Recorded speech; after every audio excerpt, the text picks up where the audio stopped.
عالی سراسری تاجیک های افغانستان باید ایجاد شود.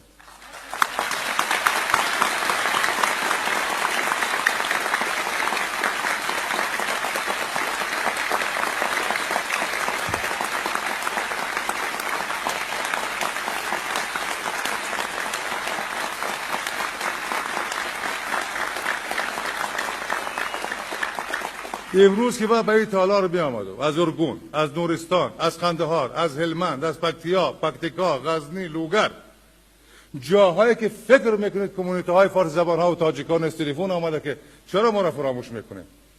فقط شما بدخشانی ها و پروان کاپیسا تاجیک هستید، ما هم هستیم برادر. ما کجا هستیم؟ ما باید اونها را شناساییم. من از خواهش ما شما این است تک به تک کشان در هر گوشه افغانستان است پیدا بکنیم.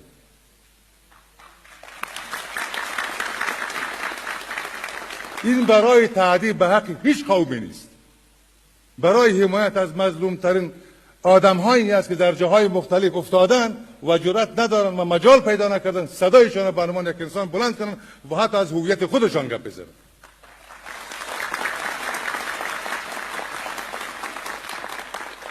در سراسر قریه ها باید این ایجاد بکن، در سراسر محلات باید ایجاد بکن. ما خیلی بانک ها داریم، بعضی بانک ها تغییر کرد، بعضی نام ها تغییر کرد، نام برخی ولایات تغییر کرد. شما در کل افغانستان همه تاجیک سرمایه‌دار هم هست خیلیتان، یک تاجیک بانک جور کرده نمیتونه که دو تا محصل بگیرین کمکش بکنه.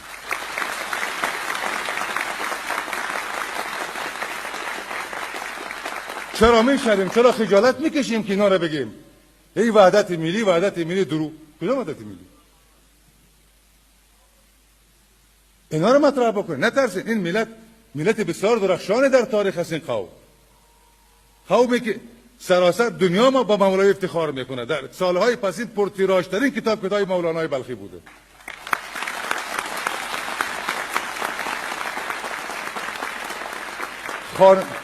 آوازخوان‌های معروف غربی شعرهایش میخوانند. یک اسطوره بزرگ فرهنگی است. شما متعلق به فرهنگی است که امروز شعر بر دروازه سازمان ملل نوشته است، نه شعر انگلیسی با ادبیاتش، نه شعر عرب با ادبیاتش،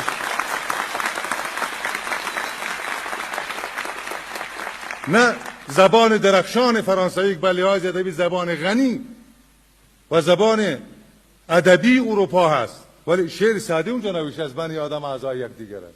شما متعلق به این فرهنگ هستین. وقتی که مردم پامیر